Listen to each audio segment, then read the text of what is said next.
আজকে আমি আমার ব্যালকনিটাকে একটু নতুন করে সাজাবো, মানে ছোট্ট করে মেকওভার বলতে পারো। আর এই যে ভিডিওটা দেখতে পাচ্ছ, এটা না আমার ঠিক ২ মাস আগের করা। ডিসেম্বরে ১ম দিকে আমি ভিডিওটা করে রেখেছিলাম। অ্যাকচুয়ালি কি হয়েছে, এই যে ছোট, ছোট চারাগুলো দেখতে পাচ্ছ বাটির মধ্যে, তো সেগুলো এনেছিলাম। তা আজকে মানে আমি এইগুলোকে একটুখানি টবে বলতে দেখতেই পাচ্ছ, সব এই ফুড কন্টেনার ওগুলোর মধ্যেই লাগিয়ে দিচ্ছি। তো এগুলো বেশ টবের মতোই কাজ করে।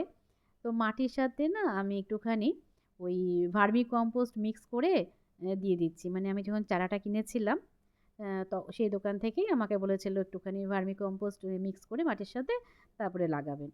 তো সেটাই করছি। অ্যাকচুয়ালি আমি গাছে কোনো রকম সার ইউজ করি না। রোজ এই চাল ধোয়া, ডাল ধোয়া জল এগুলোই রোজই আমি দিই মোটামুটি। আর চা পাতা সেগুলো একটু ইউজ করি। তো সেটাই বলছি যে কোনো রকম আমি সার আমি গাছে ইউজ করি না। জাস্ট এই চারাগুলো কেনার সময় ওই ভার্মি কম্পোস্টটা দিয়ে দিল। তো ভাবলাম ঠিক আছে এবার দিয়ে দিই, যেহেতু ছোট, ছোট চারা তো ওগুলো বড় হতে হয়তো সাহায্য করবে মানে সারটা।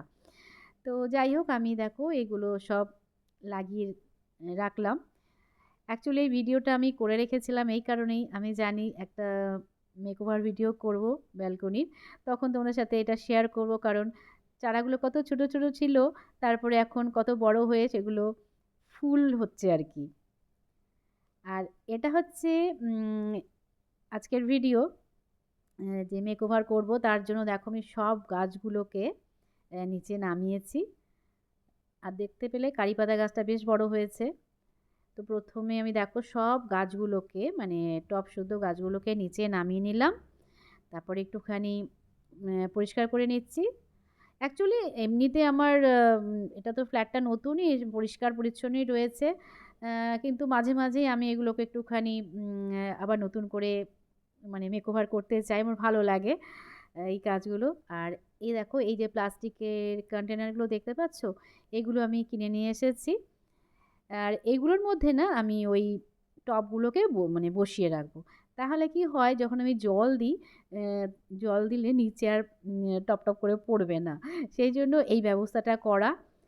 কারণ গাছগুলো না বাইরের দিকে থাকে তো দেখতেই পাচ্ছ, তখন জল দিলে নিচে পড়লে কারো গায়ে টায়ে পড়তে পারে। সেই জন্য আমি দেখলাম না এটা আমাকে করতেই হবে। তো ভাবলাম তোমাদের সাথে এটাই আজকে একটু শেয়ার করি, একটুখানি ছোট্ট করে মেকওভারও হয়ে যাবে আমার ব্যালকনিটার। তো যাই হোক এইবারে আমি দেখো সব কন্টেনারগুলোকে এইভাবে সাজিয়ে দিচ্ছি। আর বেশ কালারফুল দেখতেও কিন্তু বেশ ভালো লাগছে। যে যে গাছগুলো আমার রয়েছে সেগুলোকে আমি সব এভাবে সাজিয়ে দিচ্ছি একের পর এক করে। আজকে ভেবেছিলাম একটা ছোট প্লান্টার তৈরি করব। তো ভাবলাম যে না আর বেশি বড় হয়ে যাবে, তারপরে সময়ও হবে না। আজকে জাস্ট এই মেকওভারটাই করে দিই, এরপরে যখন আমি এক একটা জিনিস তৈরি করব তখন তো অবশ্যই তোমাদের সাথে শেয়ার করব। আর এই কাজগুলো তোমার ভীষণ ভাল লাগে করতে। তো যাই হোক, এখন আমি চলো আগে গাছগুলোকে সাজিয়ে নিই। আর এটা হচ্ছে মনস্টেরা গাছ। তো এটা কি হয়েছে দেখো, আহ, একটুখানি মসটিক দিয়ে এটাকে পেঁচিয়ে দিচ্ছি, তাহলে সুন্দর করে গ্রো করতে পারবে। কোনো সাপোর্ট পাচ্ছিল না, তো ভাবলাম এইভাবে করে দিই তাহলে গাছটা সুন্দর করে আবার বেড়ে উঠবে। আর এই দেখো এই হচ্ছে মেন যে ফুলের চারাগুলো আমি লাগিয়েছিলাম, আগের ভিডিওতে তোমাদের দেখালাম প্রথমেই ছোট ছোট চারাগুলো আমি লাগিয়েছিলাম, সেটাই দেখো বড় হয়ে এখন কত সুন্দর সুন্দর ফুল ফুটছে আর বিভিন্ন কালারের। কি যে ভালো লাগছে মানে কি বলবো তোমাদের।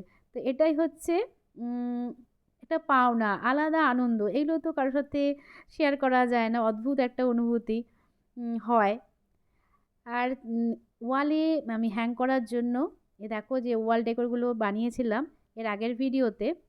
তো ভাবলাম এখানে যদি আমি হ্যাং করে দিই বেশ ভালো লাগবে দেখতে ওয়ালটা।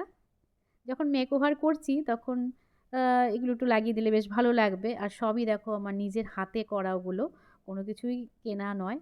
তো একটা চেয়ারও দিয়ে দিলাম, কারণ এখানে আমি বসি, আমার বেশ ভালো লাগে। আমার ব্যালকনিতে প্রচুর সময় কাটে, বিশ্বাস করবে না।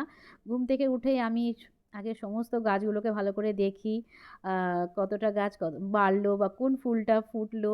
আমার মানে এতটাই নেশা গাছের প্রতি। তো দেখো মানি প্ল্যান্ট কত বড় হয়ে গেছে, নিচের দিকে সব ঝুলছে। হ্যাঁ, তো ফাইনালি দেখো গাছগুলোকে একদম আমি সুন্দর করে সাজিয়ে দিলাম। ওই তোমার এই কন্টেনারের মধ্যে বসিয়ে দিয়েছি। আর এই দেখো জেড প্ল্যান্ট কত সুন্দর গ্রো করছে প্রত্যেকটা গাছ। মানে তোমরা বিশ্বাস করতে পারবে না, যে ভাববে হয়তো আমি অনেক রকম সার ইউজ করি, কিন্তু বিশ্বাস করো এতটুকু আমি এর মধ্যে কোনো সার ইউজ করি না। জাস্ট ওই চাল ধোয়া জল, ডাল ধোয়া জল এগুলোই আমি দিয়ে দিই রোজ। তাতে করেই দেখো কত সুন্দর গ্রো করছে গাছগুলো, পাতাগুলো দেখো। তো এইগুলোই আর কি এত ভালো লাগে। বিশেষ করে এই ফুলগুলো দেখার পর বিশ্বাস করো মনটা যেন আমার একটা আনন্দে ভরে গেছে। তো ভাবিনি যে এত সুন্দর সুন্দর ফুল ফুটবে। ওই ছোটো ছোটো চারা গাছ ছিল, তো সেটাই আর কি, ওটার থেকে যে এইভাবে একটা এত সুন্দর ফুল ফুটতে পারে আমার ধারণাই ছিল না।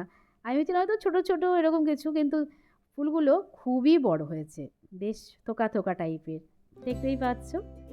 তো ফাইনালি একটা দেখো ছোট্ট করে মেকওভার করে নিলাম। আর কারি পাতা গাছটাও বেশ বাড়ছে, এটা আমার অনেক কাজে লাগবে এই গরমকালে, সেজন্যই আমি এনে লাগিয়েছিলাম। আর ফুলগুলো দেখো কত ভালো লাগছে। তো যাই হোক, ছোট্ট করে আমার ব্যালকনি মেকওভার হয়ে গেল, এটাই তোমাদের সাথে আজকে একটু শেয়ার করলাম অনেক দিন পর। আমার বসার জায়গাটা কিন্তু সুন্দর হয়েছে, সুন্দর সময় কাটাতে পারবো এখানে আমি। তো চলো আজকের মতন টাটা, আবার দেখা হবে এরকমই নতুন কোনো ব্লগে।